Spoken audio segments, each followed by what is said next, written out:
Quarterback, Matt Stafford. Who's the backup quarterback in LA? I didn't write that down.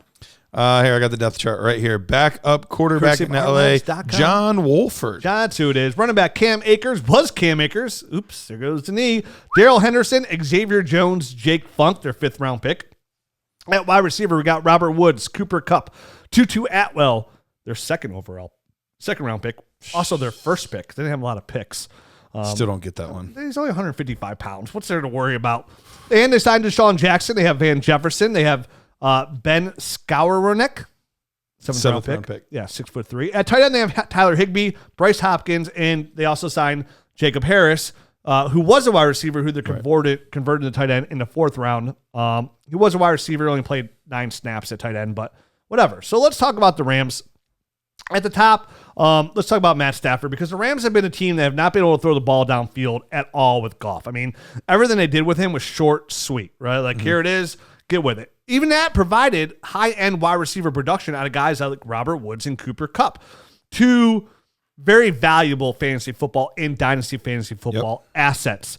And when they go out and they trade for Stafford, that all changes, right? That changes the whole playbook, because Stafford can get the ball downfield, because Jared Goff was just not getting the ball downfield. And not only that, Jared Goff was also terrible under pressure, where Matt Stafford was not terrible under pressure. Where Goff was at the bottom of the world, Matt Stafford is at like top 5 when it's called about throwing the ball under pressure. So Sean McVay, who in the NFL, or when you talk about Sean McVay, you think of like, hey, this guy is really smart play caller. Like, he's up there with, the Sean Paytons, the Sean McVays. We're talking about Sean McVay. Kyle Shanahan. Like, he's up there with himself. You know what I mean? He's like, hey. He's so smart. He's almost as good as him. Hey, self, high five. Like, yeah, number 1, pat on the back. So, Matt Stafford, what do you think here? Like, does it benefit Cooper Kupp? Does it benefit Robert Woods? Does it benefit everybody? I mean, overall, he's just a significantly better quarterback. I was listening to the Athletic podcast, and they're talking about how the beat reporters are kind of surprised with how good Matthew Stafford is. It's like, yeah, he's always been good. Like, he's always been good. He's just been in Detroit, and he's been hiding behind some terrible teams and, some inept wide receiving cores at times, and he's battled some injuries. So he's just been out of the spotlight ever since it was him and Megatron just lighting up the world. It's been kind of underwhelming at overall there. It doesn't mean he was necessarily a bad player. It was just a really bad situation and a really bad team. Very bad team. I think with him going over to the Rams, obviously I think everyone is going to benefit.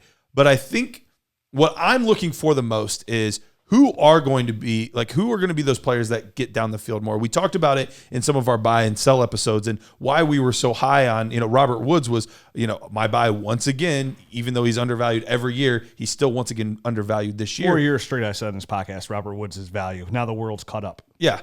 And the funny thing is he's still being undervalued. Like, even though everyone knows it, they still draft him lower than they probably should. But the ADOT, the average depth of target for Cooper Kupp and Robert Woods, are both bottom 10 of people that have 30 or more receptions. So it was kind of almost gross how underutilized those players are. Now, I don't think much will change for Cooper Kupp. He is still more of a possession receiver. He's not as much of a big play guy. But Robert Woods is the one that could see some things change. He'll still do some gadget stuff around the line of scrimmage. He'll still do some of those slants and things close to the line of scrimmage. But he has the ability to get downfield and make some of those big plays. So I think he's the one of those 3 weapons that benefits the most. But then even some of the, the 3rd and 4th string guys, the Van Jeffersons, the Tutu Atwells, the Deshaun Jacksons, they will even have moments of viability, which they wouldn't have before under Jared Goff, but they will now with Matthew Stafford. Yeah, and look what they did. They bring in a guy like Deshaun Jackson. They with one of their only draft picks, their first draft pick, they bring in this super small, careful when the wind's blowing too hard, you might blow away Tutu Atwell at 155 pounds. But he offers really legit speed. So does Deshaun Jackson. So the 2 receivers they bring in are guys that could stretch the field. Mm-hmm. So obviously McVay's got a plan here. He wants to stretch the field. And where I think this is going to help out is when you stretch the field, what are you going to do? You're going to do a little bit more play action, right? When you do a little bit more play action, that's going to open up the middle of the field. So now you have Cooper Kupp, you have Robert Woods, you have guys like Deshaun Jackson, Tutu Atwell. You're probably going to run a little bit more, even more, so maybe some 10 personnel out there at times. It's going to open a little bit for you, which... You mean like 13 personnel with... No, 10% when it's like 4 receivers on the field. Is it 10% 4 receivers, or is that 5 receivers? No, it's no. What? Yeah, it would I'm be. Sorry. It would be 10 personnel is 4 wide receivers. Yeah, that's what I just said. My fault. You're second guessing. Yeah, my fault. You're the Sorry, I co-host was now. just like- You're the co-host. Sorry. I was making a draft pick. What am I doing? Yeah. So what it's going to do, it's going to open I'm up probably up in one of the leagues middle too. of the field, which will help Daryl Henderson a little bit here too. But what I think a big name here that we're not talking about, everybody's talking about Cooper Kupp, Robert Woods. We don't need to sit here and talk about those guys.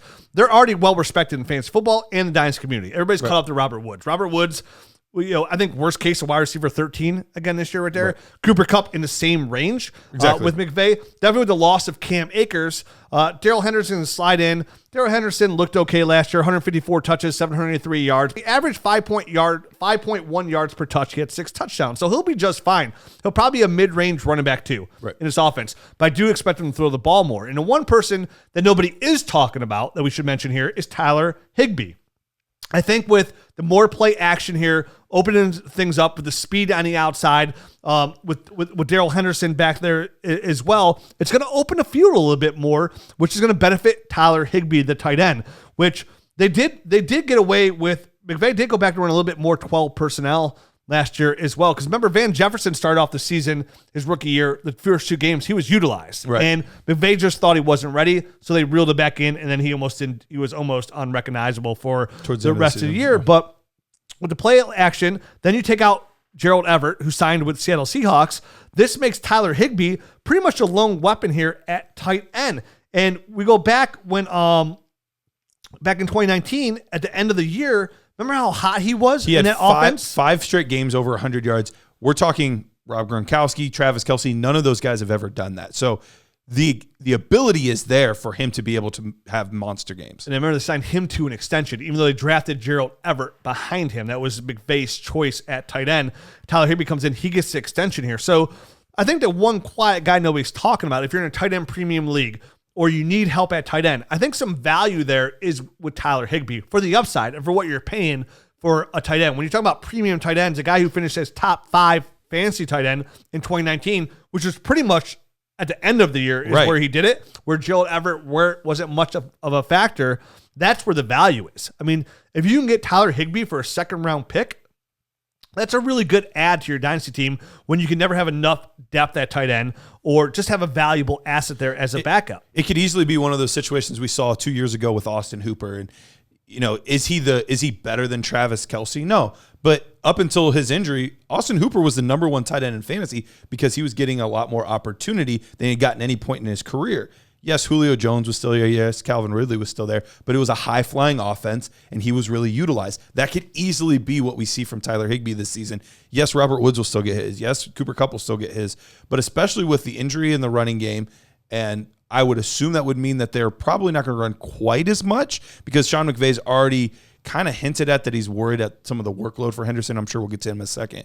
But I would expect them to throw the ball a decent amount, and he could easily become one of those guys right outside of Kelce, Kittle, and Waller. Yeah, I mean, he will be up there. I don't predict him to get in that top 5 range. I think there's just too much talent over there. But when you look at those guys like you mentioned, like Kelce, Waller, Kittle, Mark Andrews, Hockenson this year will fall into their that category is targets. You mentioned targets. Not only can you do stuff with those targets, you be at, Austin Hooper going back. Austin Hooper was the most athletic, but he was targeted heavily. Yep. And those guys, I mean, Darren Waller leads his team in targets. Travis Kelce's right up there. Mark Andrews, forever now for the last couple of years, was the only reliable receiver on his team. We all expect TJ Hockenson to be the number 1 targeted player in this offense for Detroit. So this doesn't mean Tyler Higbee will be the number 1 targeted player on his team. No.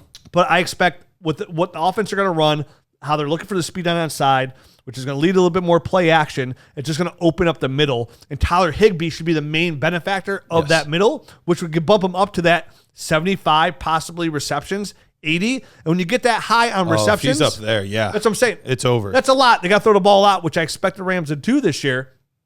If you get up to 75 receptions at a tight end, hell, if you get to 65, you're in great shape. You're a top 8 fantasy tight end. And right now, you don't have to pay top 8 fantasy tight end for Tyler Higbee.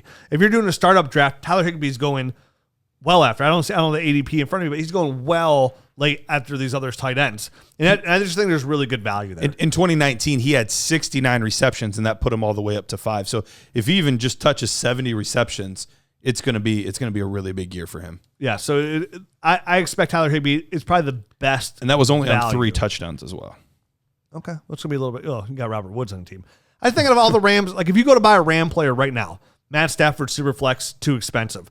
Cooper Kupp, probably not too expensive, but like I don't know if I want to pay the price for him. Robert Woods, you're paying an arm and a leg for. Daryl Henderson right now with no Cam Akers, his value is out of control. So if you're looking for the best value dynasty asset on this team right now with youth and some longevity on that contract, it's going to be Tyler Higbee. I do think Van Jefferson's a sneaky one as well. That eventually, Robert Woods and Cooper Kupp, he could easily fit into either one of those roles. Yeah, we just have to make sure.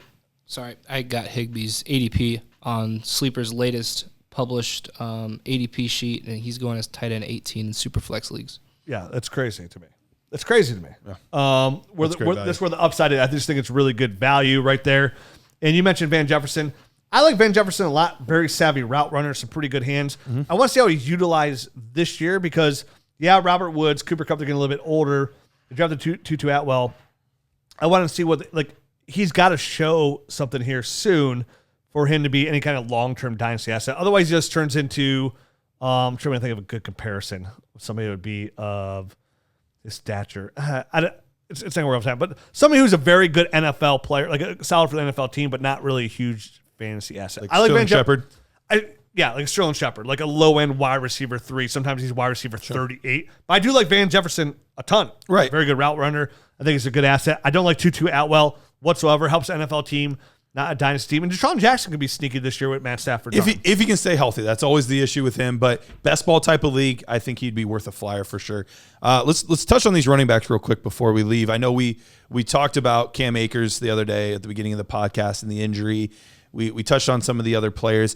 One of the interesting bits of news that I heard today is it doesn't sound like Daryl Henderson's really going to be playing much of the preseason. They're a little bit concerned about him. So this is going to give us a really good idea about players like Xavier Jones, about Jake Funk. We're going to get to see them get quite a bit of opportunity in these preseason games. And who knows what can happen. We've seen it before where the third string, the fourth string guy ends up becoming the guy because the starter went down.